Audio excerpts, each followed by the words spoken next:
다 함께 묵상기도 하시겠습니다. 또 누구든지 제자 이름으로 이 작은 자 중 하나에게 냉수 한 그릇이다로 주는 자는 내가 진실로 너에게 이르노니 그 사람이 결단코 상을 잃지 아니하리라 하신지라. 아멘. 살아계신 아버지 하나님 감사합니다. 오늘도 우리를 이 수요 예배에 부르신 하나님의 이유를 깨닫게 하시고 오늘도 우리가 들을 말씀이 지나가는 말씀 되지 않도록 정말로 우리가 붙잡고 기도해야 될 제목이 될 수 있도록 역사해 주시옵소서. 정말로 하나님께 드리는 신령과 진정으로 드리는 예배가 되게 하시고 정말로 오늘 주시는 말씀 따라 이 복음이 나의 것이 되는 귀한 시간 되게 하여 주시옵소서. 시작을 바로하게 하시고 우리의 기본을 다지게 하시며 하나님이 역사하시는 것을 볼 수 있을 만큼 하나님의 평강과 능력이 많은 시간 되게 하실 줄로 믿사옵고 우리 원하신 예수 그리스도의 이름으로 감사하며 기도했습니다. 아멘. 우리 하나님 말씀을 잠깐 보시겠습니다. 우리 마태복음 24장 6절에서 8절까지 오늘 말씀을 주십니다. 마태복음 24장 6절에서 8절의 말씀입니다. 말씀을 우리 화면과 또 여러분 성경을 통해서 한 목소리로 함께 우리 합독해 보도록 하겠습니다. 우리 같이 천천히 읽겠습니다. 난리와 난리 소문을 듣겠으나 너희는 삼가 두려워하지 말라. 이런 일이 있어야 하되 아직 끝은 아니니라. 민족이 민족을 나라가 나라를 대적하여 일어나겠고 곳곳에 기근과 지진이 있으리니 이 모든 것은 재난의 시작이니라. 아멘. 오늘 드디어 우리 AUC 강의의 마지막 강의입니다. 우리 10강의 말씀 종교 전쟁 사건 우리 말씀을 함께 보도록 하겠습니다.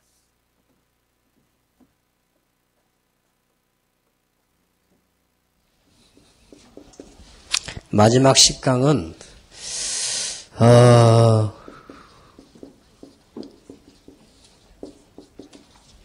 종교 전쟁 사건입니다. 많은 싸움이 일어났습니다. 인류사의 전쟁이 16,000번가량 일어났죠. 그 중에서 지금 중동에서 가장 많이 일어났습니다. 왜 그럴까요? 범인이 뭐라고 생각하십니까? 유대인이 뭘 갖고 저리 갖고 싸움이 됩니까? 복음이 아니고 율법 때문에. 유대인이 복음을 전했더라면 싸울 리가 없습니다. 율법 때문에. 선민사상 가지고 다른 나라는 이방인 취급하고 이스라엘은 구원받아야 되고 다른 나라는 구원받으면 안 되고 이스라엘 하나님은 여호와 하나님이고 너희들은 전부 여호와 하나님 믿으면 안 되고 이런 잘못된 사상과 율법 때문에 세계 전쟁을 유발하게 된 것입니다. 그렇다면 간단한 얘기가 아니죠. 9번째 강의 가장 중요한 핵은 신앙생활하면서 반드시 실패하는 거 종교.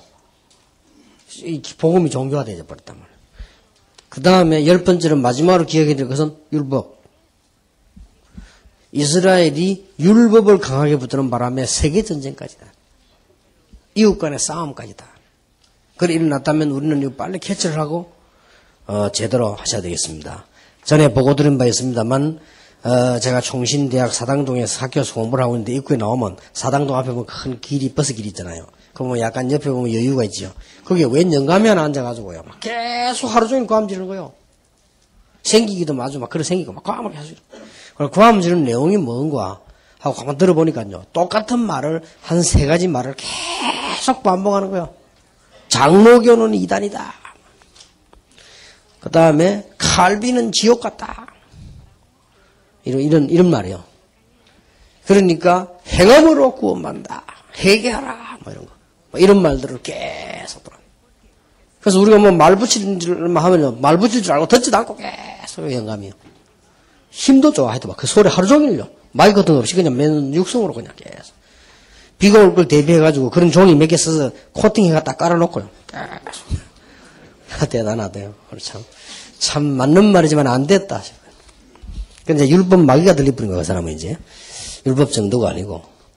한국 부산에서도 조용히 설교를 잘 해놓고 딱 율법을 끄집어낸 사람이 있습니다. 예수 믿음으로만 구원받는 게 아니고 행위가 있어야 된다. 행위 구원. 라고 주장하는 사람이 있죠. 마지막에 칼 맞고 비참하게 돌아가시는데, 죽은 건 죽은 거지만, 돌아가시니까 교회고 뭐고 다, 깨지고 무너지고 이론도 없고, 그게 그래 살아날 리가 없죠. 한순간에 소리일 수는 있습니다. 오늘 저와 여러분이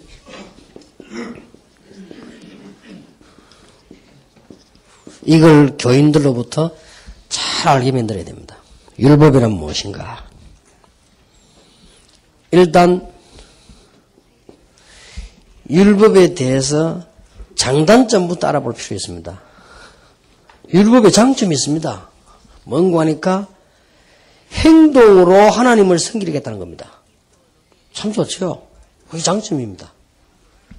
쉽게 말하면 행위로 하나님을 섬긴다는 거예요. 얼마나 좋습니까? 이게는 아무도 할 말이 없지. 이보다 더 좋은 말 없으니까. 행위로 하나님 영원하게 하겠다는데 그게 빛과 소금 아닙니까? 여기는 아무도 할 말을 붙일 수가 없습니다. 문제는 고래 끝나는 게 아니단 말이에요. 행위로 구원을 받겠다는 겁니다. 그러면 인간은 이게 두 개 분리되지느냐? 안 되집니다. 행위로 가지고 하나님 섬기겠다는 것은 좋은 말인데 행위로 구원받겠다는 거예요. 이런 이제 문제가 나오는 것이죠. 그리고 심각한 것은 이걸 계속하다 보니까 뭐가 나오는 거니까 모든 사람, 모든 사건을 율법으로 판단하고 모든 사람, 모든 사건을 정죄하고 그러다 보니까 자기들끼리 시험 들고 그러다 보니 결국 뭐요? 싸우는 거요. 맞다 안 맞다 하다 보면 싸우는 거예요. 이게 하루 이틀 아니고 1년, 2년, 10년 여러분 교회가 몇 년 됐다? 죽는 거지요. 이 사람도요. 성공한 사람들 보면은 아주 어렵게 돼서 성공한 사람하고 아주 정상적으로 잘 교육받은 성공한 사람 다릅니다. 아주 어렵게 성공한 사람들을 보면요. 막 굉장히 무섭습니다. 맨날 그렇고 말이요. 그러나 아주 정상적으로 성공한 사람은 좀 다릅니다. 성공한 사람은 아주 격려하는 이런 쪽으로 사람을 지도해 나가죠. 그게 다를 수밖에 없어요. 성장병이 그렇기 때문에요. 그래서 이제는 이게 싸움을 할 수밖에 없는 겁니다. 그리고 이걸로 끝나는 것이 아니고 율법이라고 하는 것은 기준이 조금씩 바뀝니다. 또 복음은 바뀌는 게 아닌데 율법은 기준이 바뀌냐? 어떤 인간에 따라서요 기준 바뀌잖아요. 그러니까 아브라함 때는 부인 많았잖아요. 지금은 그러면 안 되잖아요. 자꾸 바뀌는 겁니다. 이 기준이요. 그리고 사회에 따라서요 기준이 자꾸 바뀝니다. 율법은. 하나님 말씀 가운데 영원한 부분도 있지만 바뀌는 게 더 많아요. 그리고 이제는 이걸로 끝나는 게 아닙니다. 다른 거와 같이 연합되게 될 가능성이 율법은요. 지금 우리나라의 율법주의자들은 거의 율법도 있지만 거의 유교입니다. 율법은 공통점이기 때문에 모든 종교와 같이 공통점이기 때문에 혼합될 가능성도 많습니다. 이렇게 위기로 가는 거예요. 이게. 그러니까 거의 다 여러분 율법 가운데요 10분의 1도 지킬 수 없습니다. 율법 다 안 지키면 합니까? 돼지고기 안 잤어야 되는데. 그렇죠? 정 회장님 아르기 돼지고기 잡고 설사 만났더라고요. 그죠? 벌 받아서 그렇습니까? 뭐서 율법을 어기서 그래요? 추어탕 잡수면 안 돼요. 율법 들어가거든요. 우리 율법 10분의 1도 못 지킵니다. 그리고 구약에 먹지 말라는 거 얼마나 많은데요. 그럼 우리는 다 그렇습니다. 뭐 하면요. 이 율법이라는 건 기준이 왔다 갔다 한다니까요. 어떨 때는요. 이걸 여기다 성을 걸려고 들면은 복음은 그런 게 아닌데 복음은 영원한 것인데 말이에요. 우리 이런 부분에 유대인들이 이걸 그렇게 강하게 붙잡고 있는 거예요. 그러다 보니까 말이죠. 여러분 습관이면 문제 생기면 내가 뭔 죄를 지어서 이렇게 문제 깨닫죠. 그렇게 물었잖아요. 저 아이 병적은 누구 죄입니까? 본인의 죄입니까? 부모 죄입니까? 물었잖아요. 죄가 어디지 장애인이 된단 말이에요. 죄 보니까 저게 장애인 저거 누구 죄입니까? 부모 죄입니까? 이렇게. 근데 하나님, 예수님께서 뭐라 합니까? 자기 죄도 아니고, 부모 죄도 아니고, 하나님께 영광 돌리기 위한 죄, 문제다. 그렇죠. 이게 벌써 복음과 율법 차이입니다. 이런 굉장한 차이가 나버립니다. 그리고, 이 자꾸 변하게 되져요. 옛날에 초창기 때, 금지령을 내렸습니다. 기타 치지 마라, 교회 안에서. 지금 안 칩니까? 이렇게 율법은 바뀝니다. 옛날에 한때는요, 청바지 입고 교회 하지 마라. 지금 그럽니까? 목사도 입고 다니는데. 어느 교회 갔더니, 미국 교회 갔더니, 목사 청바지 입고 탁 올라오다 설교하더라고요. 좁아보잖아요. 뭐, 심지어는 뭐라면 옛날에 파마하는 사람, 치리식 있잖아요. 지금 여자 있는 사람, 좀 치리감이라, 좀 뭘 되게 하다. 말이 안 되지. 그게 율법은 그렇게 자꾸 이렇게, 그게 따라 바뀌기도 하고 없어지는, 율법은 완성되는 것도 있고, 변화 없어지는 것도 있고, 그렇잖아요. 구약시대 거의 다 안에 되는 것인데, 그죠? 옛날에 교회 칸막이 있잖아요. 남녀, 여자 앉아가지고. 그런 게 다 이게 율법에서 나온 소산이거든요. 그거는 자꾸 반합니다. 맞다, 안 맞다, 이제는. 한때 복음성 부르지 마라. 고신청에서 말했습니다. 저 교회에서 학생들은 복음성 부르지 마라. 고신청에서 그랬죠. 고신청 일찍, 몰랐죠. 그게 다 부르거든. 다 부르는 자기 애들만 부르면 이상하단 말이야. 그러면 정시 예배 시간에 부르지 말고 딴 예배 때, 딴 때 불러라. 말이 안 되는 거지. 그래, 율법은 말이 안 되는 거예요. 그 뭐 언제는 부르면 언제 부르면 안 되나? 또 이런 식으로. 그러다 지금 다 부르지, 이제는. 그런 식으로 자꾸 따라가는 거예요. 저는 여러 가지도 그렇습니다. 여러분이 항상 주의해야 될 게 하나 있습니다. 언제든지 옳은 거 많은 거는 복음적으로 해석을 해야 됩니다. 이래도 좋고 저래도 복음적으로. 그래서 나는 내 개인적으로는 여자 목사 반대입니다. 저는요. 우리 집사님 목사 되면 나는 생을 보고 말할 것입니다. 그랬더니 정은지 목사가 나도 이러더라고요. 그 뭐 김동문 목사님 어딘지 여기나 물어봤습니다만은 그렇습니다. 그러나 그거를요 율법을 가지고 막으려고 하면 안 됩니다. 꼭 율법을 하려면 성경에 여선지 있잖아요. 그러면 한 군데 있어도 있는 건데 그거 어떡할 겁니까? 그러니까 그걸 율법을 갖고 막으려면 안 돼요. 해도 율법 복음을 가지고 해야 되고 막아도 복음 가지고 막아야 되는 것이죠. 우리는 율법에 빠지기 쉽습니다. 그럼 나중에 이런 결과는 분명히 나올 겁니다. 저와 여러분 다 죽고 없을 때 옛날에 여자 목사 문제가 시비도 있었단다. 그러겠죠? 그러면 세월 지나면서 성령이 약해져 버린 겁니까? 자꾸 그렇게 해요. 우리가 모든 걸 할 때 옳고 나쁜 걸 말할 수 있습니다. 그러나 언제든지 복음만 해서 해요. 율법하는 사람. 이 율법이라고 하는 이 기준이요. 이렇게 완전하지 않아요. 율법은 완전하지 않습니다. 하나님의 말씀은 완전하지만 거기에 어떤 길들이, 이 부분들이 우리가 지금 알고 있지 않습니까? 하나님 말씀은 완전하지만 피 안 뿌리잖아요, 지금은. 여수 피. 변했잖아요. 하나님 말씀은 완전하지만, 초대, 하여튼 뭐 성막 지금은 없잖아요. 그냥 교수 예배 드리잖아요. 특히 뭐냐면은, 이 율법은요, 눈을 막아버립니다. 율법이라고 이게 쉽게 말하면 그리스도 보는 눈들을 딱 막아버립니다. 그러니까 이게 율법의 눈을 봐서 그래요. 어째서 예수가 말이죠. 저 세리라고 한 저 사람이 만나 메시아가 말이요. 저 세리들하고 놀고. 이거는 율법적 눈을 봐서 그렇습니다. 어째서 말이죠. 법으로 금해난 문둥이 집과 심심한 식사하고 뭐 어디 뭐 걸신 들린 사람들과 말이죠.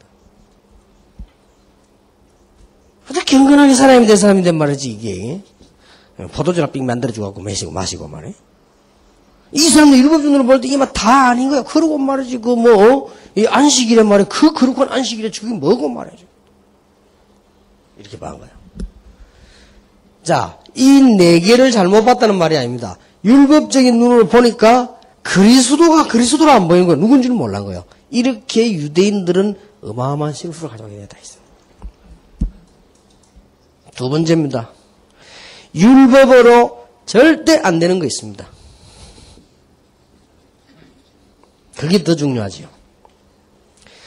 창세기 1장 2절의 허감 문제는 율법으로 해결되지 않기 때문에 하나님이 빛을 비추사 우리에게 놀라운 은혜를 주신 것이고 창세기 3장 15절 문제는 율법으로 행위로 해결될 수가 없습니다. 창세기 6장 14절에 방주 안에 들어오면 살았단 말은 행위로 구원받은 것이 아니고 율법으로 받은 것이 아니고 방주 안에 들어옴으로 은혜로 살았습니다. 출애굽기 3장 18절 문제. 피언약을 깨닫는 날 모든 문제는 해방되어졌습니다. 이것은 율법으로 해결되어진 일이 아니단 말이에요. 이사야 7장 14절에 다시 복음이 증거되어졌죠. 임마누엘의 축복을 누리게 될 것입니다. 이것이 율법으로 가능한 일이 아닙니다. 특히 마태복음 16장 16절에 주는 그리스도시요 살아계신 하나님의 아들이십니다. 이 고백이라든지 특히 요한계시록 1장에 요한계시록 전체 보면 앞으로 심각한 영적 혼란 시대가 옵니다. 그 누구도 종교로 율법으로 해결할 수 없다. 틀림없습니다. 그러면 왜 율법을 주셨습니까? 왜 율법을 주셨습니까? 길을 설명하려고 하는 것이죠. 왜 율법을 주셨습니까? 죄인임을 깨닫게 하려고 해요. 법조문이 있는 것도 죄인임을 깨닫게 해야지 법조문이 없으면 못 깨닫잖아요. 왜 율법 주셨습니까? 삶의 규모에 약간의 유익이 있습니다. 큰 유익도 없습니다. 성경은 이걸 보고요. 몽학 선생이라고 그랬어요. 몽학 선생 알죠? 유치원 선생이라고 그랬어요.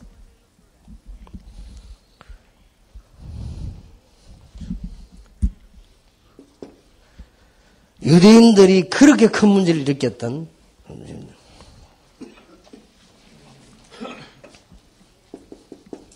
이것으로 끝난 게 아닙니다.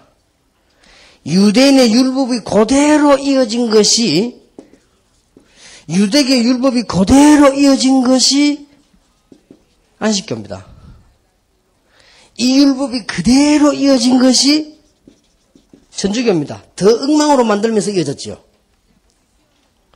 구약의 율법을 그대로 전달하고 그리스도로 부인한 것이 모슬림입니다. 간단한 얘기가 아니에요. 지금 와서 어마어마한 이단성을 띠면서 율법을 그대로 이어받은 것이 여호와 증인입니다. 무섭습니다, 여러분. 율법이라는 이게. 그런데 한마디로 입을 막고 설득하고 드는데 뭘로 가는 거니까 율법의 행위를 딱 들고 나온다고. 맞거든요. 할 말이 없다고요. 그래 놓고는 복음을 막아버리고 모든 사람을 설득을 다 해버린 거예요. 여호와의 정인감은요. 복음 못 들은 사람이 여호와의 정인감은 단번에 넘어갑니다. 한국교회 장로계 잘못됐던 거 쫙 이렇게 슬라이드로 소개합니다. 이 봐라. 이게 지금 멸망받은 교회라. 그러니까 지금 정신차려 당신은 잘 됐다. 이 봐라. 이런 식으로 나옵니다. 그래서 여러분 그거 가서 한 번만 강의 들으면 딱 넘어가 버려. 그게 율법이에요. 참 무서운 일이죠. 이게 이만큼 율법이 힘이 강합니다. 이게 무섭습니다. 이렇게 인간을 완벽하게 만드는 사단의 제2전략.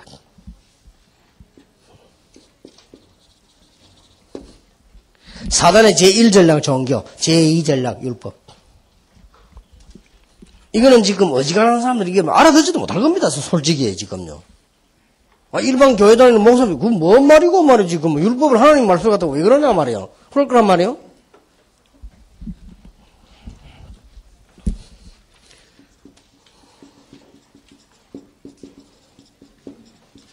원죄 사건 이후 나타나는 인간의 본성 세 가지가 있습니다.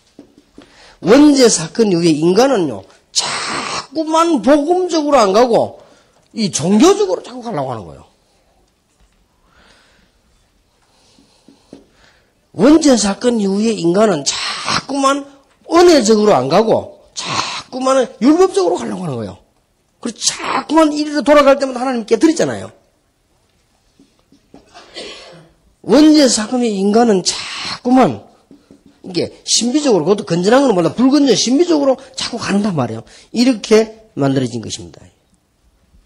그런데 교인들은 지식이 아무래도 여러분만큼 있지 않습니다. 율법이 뭐냐면 모릅니다. 그냥 여러분 율법하면 교인들은 어떻게 생각하는가 하면 답답하다 막 이렇게 느껴버립니다. 그러기 자꾸 막 눌리지요. 그 이상 더 뭐 이해도 못합니다. 그러니까 이 율법이 여러분 성도님들 모르게 오랫동안 체질화되어 왔다는 걸 알아야 돼요. 오랫동안. 그래 우리가 이걸 지금 어떻게 해야 됩니까? 여러분이 강한 복음의 능력 비밀 아니면 그들을 살려내지 못합니다. 그러면 그 사람들의 말로가 어떻게 됩니까? 잘 되면 괜찮지만 이렇게 된다니까요. 복음 없이 율법을 지키면 괜찮은 것 같으면 그리스도 보낼 필요도 없잖아요. 그러면 잘 되면 괜찮지만 어마어마한 실패 가운데 올 수밖에 없지요. 그러니까 딱 체질화되어진 거예요, 이렇게. 내가 전에 얘기 안 했습니까? 교인들은 가르치지도 안 했는데요. 어떻게 율법을 잘 배워가지고 장로님이 교회에서 올라오다가 너무 배가 아파가지고요. 그 교회 밑에 약을 사서 이렇게 먹은 거예요. 지금 생각하면 아무것도 아니지. 그때 당시 심했다 보니 주일날 뭐 사먹는 막 금하고 강단에서 그랬습니다. 복음도 모르는 주제에 목사님들이 주일날 아무것도 사먹기가 돈 쓰기 이렇게 가르쳤단 말이에요. 그 장로님이 올라오다가 배가 아프는 약을 사주는 거예요. 그걸 가지고 주일 저녁에 말이에요. 난리가 난 거예요. 교회 안에는 또 막 이상한 그걸 자꾸 가르치다 보면 율법에 대한 무슨 경외심까지 생긴단 말이에요. 이래가지고 말이죠. 마이크를 잡고 장로님에 대해서 공격을 하는데 장로가 내가 배 아픈 거 참으면 될 건데 말이지. 그걸 가지고 약을 사먹었다고 말이죠. 하도 그러니까 지금 같으면 휘우고 말지만 그때 당시 율법이 좀 확실했거든요. 장로님도 어쩔 수 없어요. 수요일 예배 때 나와 사과했다니까요. 죄송합니다. 제가 너무 배가 아파서 참다가 죽어야 되는데 참 내가 그래서 교인들도 웃고 말았어요. 사과하고 정확한 게 잘 모르겠는데 2년 뒤인가 1년 뒤인가 모르겠어요. 그 근사님 쓰러진 거예요. 근사님이 쓰러졌는데 아파가지고 급히 차 타고 와 수술 받아야 되는데 그날이 무슨 날이냐? 주일날. 그 근사님 기절했으니까 모르지. 언제 수술 받았냐? 주일날. 주일날 약 사먹어도 안 되는데 그분은 대수술을 받았어요. 그리고 교회에 살아나왔다고 해요. 살아나와 교회 보니까 이제 할 말이 없지. 웃어 그 수술하면 그걸 안 받으면 죽는데. 이렇게 율법은 못 손을요. 남한테 정지해놓고 자기는 더 큰 문제에 빠지는. 그래서 거의 교인들은 체질되어 있습니다. 그리고 이제는 이게 아예 생각이 딱 이렇게 빠져있다니까요. 율법은 다 이런 식으로. 복음이 없으면 당할 수밖에 없지요. 여러분 여기다 뭐까지 생긴 줄 압니까? 불필요한 바른 제의식은 양심이지만 불필요한 제의식까지가 있어요.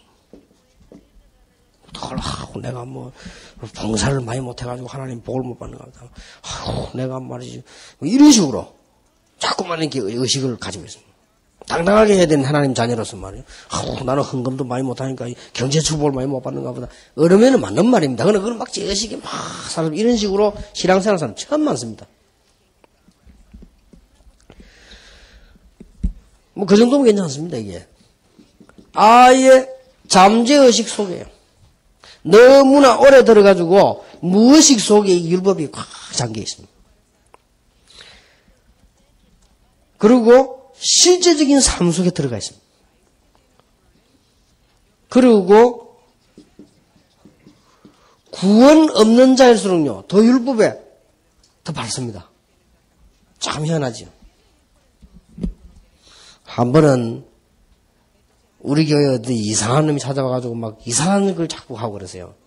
내가 이게 막 화를 내고 뭐랬어요. 단반 내보고 하는 말이 뭐라는 줄 압니까? 예수 믿는 사람이 왜 화를 내요? 이라는 거.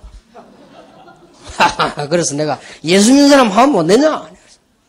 예수 믿는 사람은 그러면은 도둑놈이 들어오면 가만히 있고 강도 들어오면 맞아 죽냐?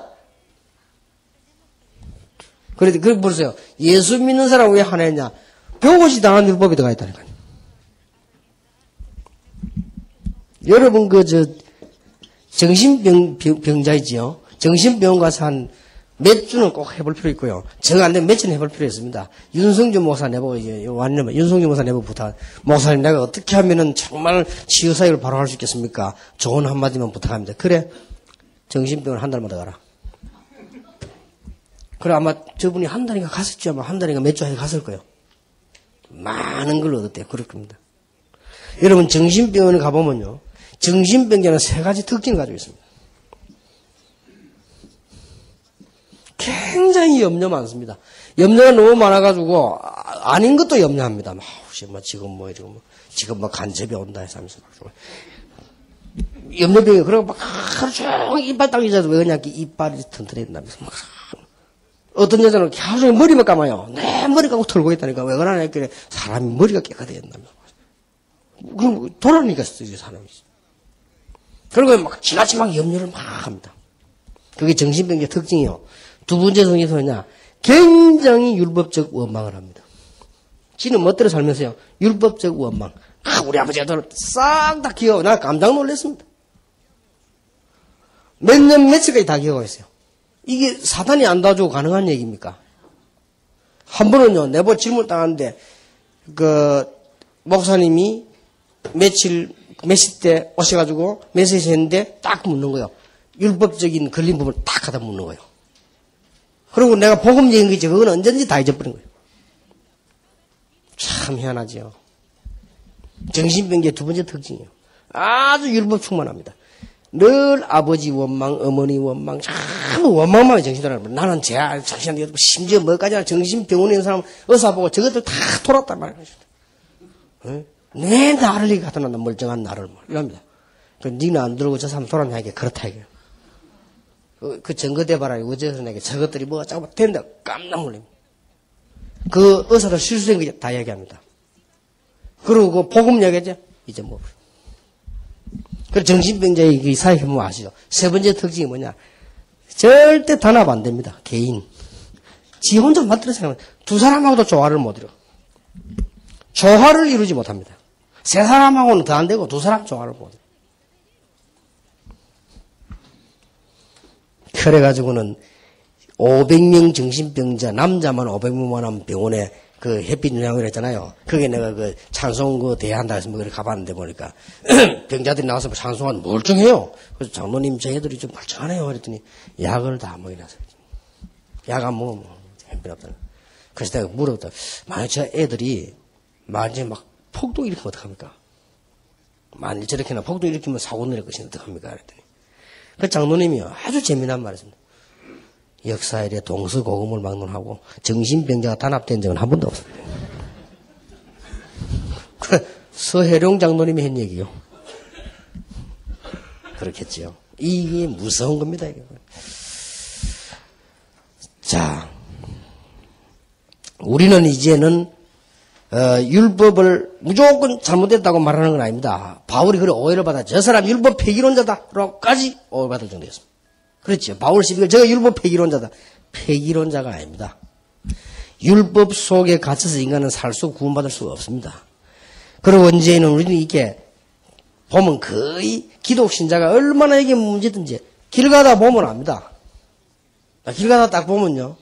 와서 딱 고심 편합니다. 뭔가 딱 고집스럽게 딱 생겼어요. 편합니다.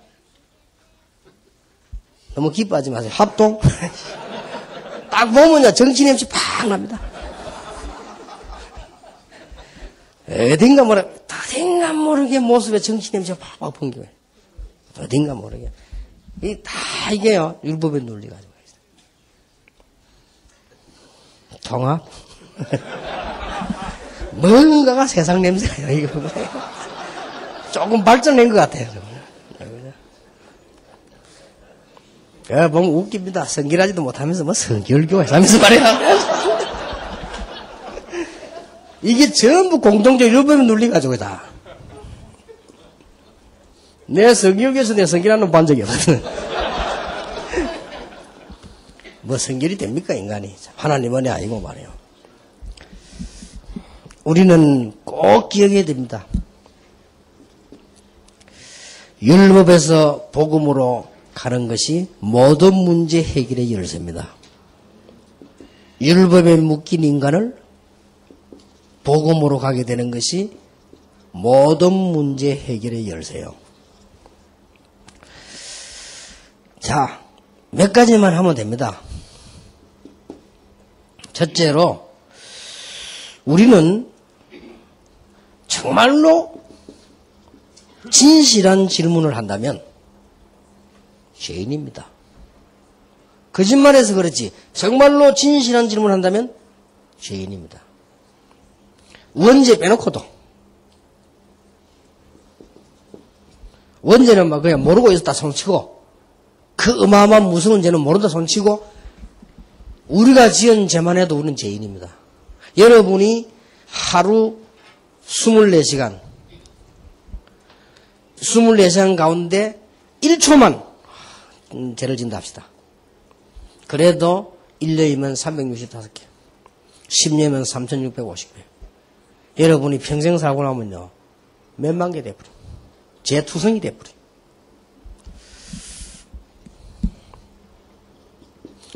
정말로 진실한 대답을 한다면 우리에게는 예수 그리스도, 그것도 하나님의 은혜가 필요합니다. 거짓말 하지 말고 말해보세요. 정말로 은혜가 필요합니다.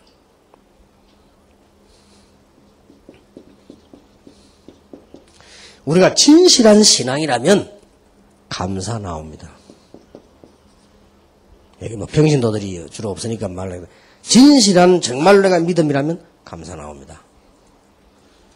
지금까지 하나님 은혜 주신 것 너무 감사하고 더 중요한 것은 복음을 알게 하신 것, 하나님 자녀된 것 감사하고 더 감사한 것은 복음 때문에 고난받게 된 것 감사하고.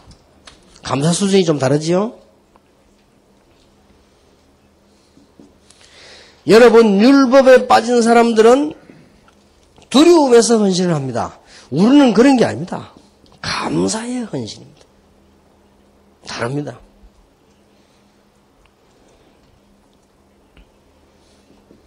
정말 복음 받은 사람은 전에는 남을 늘 정죄했는데 용서하게 됩니다.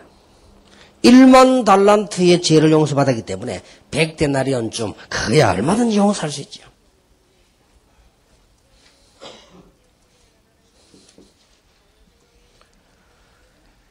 거의 다가 너무 이 율법 속에 묶여있는 사람들은 거의 다가 의무로 가지고 뭐 장로가 되는데 해야 될 거 아니냐 뭐 그 집사인데 해야지 뭐 내가 목사인데 뭐 해야지 뭐 이렇게 의무로 가지고 합니다. 복음을 깨달은 사람은 사명 가지고 합니다. 완전히 다릅니다. 다행스럽게 미국을 살린 이 밑바탕이 복음이고요. 그 중에 록펠러라고 하는 그 부모님이 아주 복음의 비밀을 가진 사람이라 그 아들에게 말하고 했는데 록펠러 깨달았다고 합니까?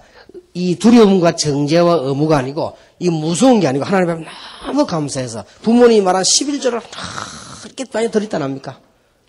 부모님이 네 평생에 11조 내도 평신도로서 제일 헌금 많이 하도록 내라. 11조를 이렇게 하나님 냈다고 합니까? 그걸 너무 감사함으로. 그리고 예배당에 가서 너무 앞자리에 기도하고요. 주의 종들의 일을 막 틀린 것도 무조건 오케이 도와준 거예요. 분수는 하나님이 아시는 거니까. 주의 일은 무조건 했다고 안 합니까? 얼마만큼 축복받았냐. 여러분 아시다시피 그 고속도로 옆에 이렇게 교회 지난 거 보세요. 평생 보수들 보험 넣어놓고. 그러고도 2,000개 넘는 교회를 짓지요. 대단합니다. 그 사람이 시카고 대학을 세웠지 않습니까? 그것 말고 24개의 대학을 세웠어요. 하나님 앞에 11조를 축복받아가지고. 두려움의 11조가 아니고 감사의 11조였어요. 그 정도가 아닙니다. 지금은 수표를 끝내지만 옛날에 록펠러 시대는 어떻게 했습니까? 헌금으로 다 하니까. 록펠러가 주일을 헌금하고 나면 11조 바친 그거 계산하는 사람이 40명 붙었다고 합니다. 40명. 이렇게 축복만 내가 쏟아부은 거야. 록펠러 재단에 책 보셨죠? 나는 뭐 큰 책 그거 짠짠하게 쓴 게 한글이더라고. 이 두껍게. 놀랄 정도요. 지금도 미국 영향이 있다고 안 합니까? 이렇게 하나님 앞에 복음을 가지고 헌신하는 것이 열매가 엄히 다르게 나는 겁니다. 여러분에게 정말 큰 축복이길 바랍니다. 참 은혜와 치유는 율법 사고를 완전히 고치고 이제 우리 복음의 눈으로 볼 때 시작됩니다. 말을 맺겠습니다. 여러분이 이제 목회할 이유 5가지.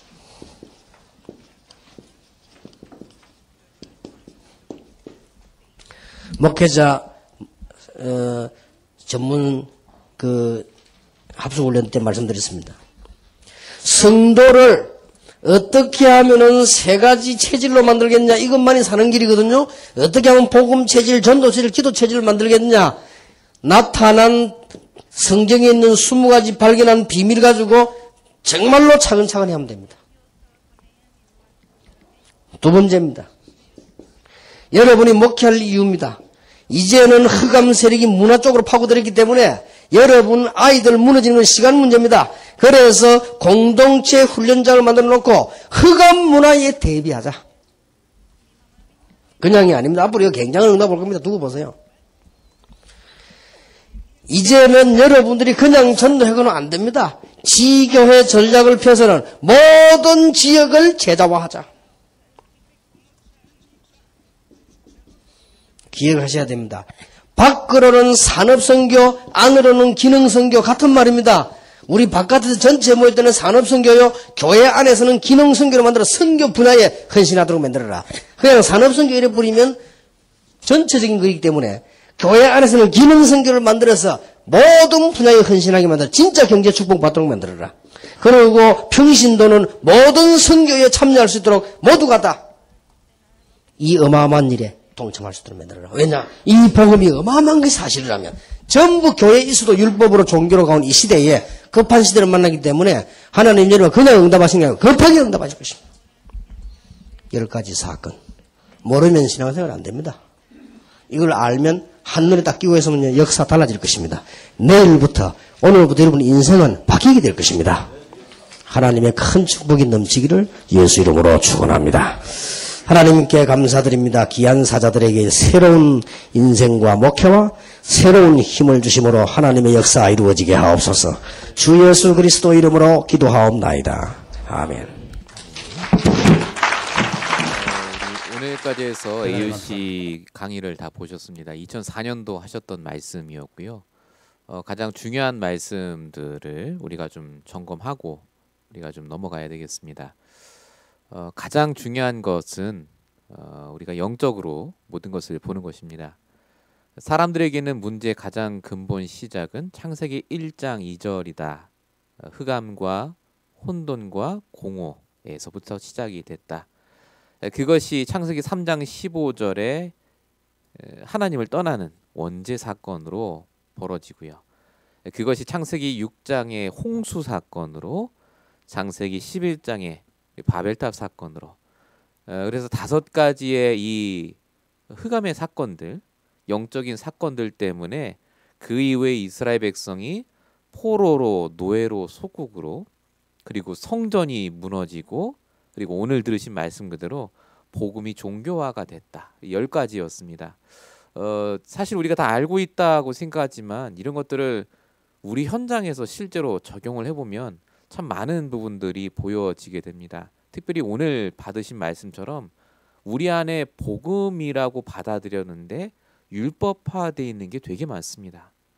이렇게 돼야 되지 않나? 이게 맞는데 왜 저 사람 저러지? 이렇게 생각하는 게 너무나 많습니다. 우리에게 복음이 아닌 체질들. 그래서 분명히 이번 주에 우리가 받으신 말씀 그대로 다른 것이 아니라요. 하나님이 우리에게 주신 기준은 우리의 신분입니다. 하나님이 함께하는 자, 귀한 자, 말씀을 주실 수밖에 없는 세상에서 하나밖에 없는 사람이 바로 저와 여러분입니다. 이미 창세기 1장 2절과는 상관이 없는 자죠. 그런데 이 사단은 계속해서 두려움에서 시작하도록 합니다.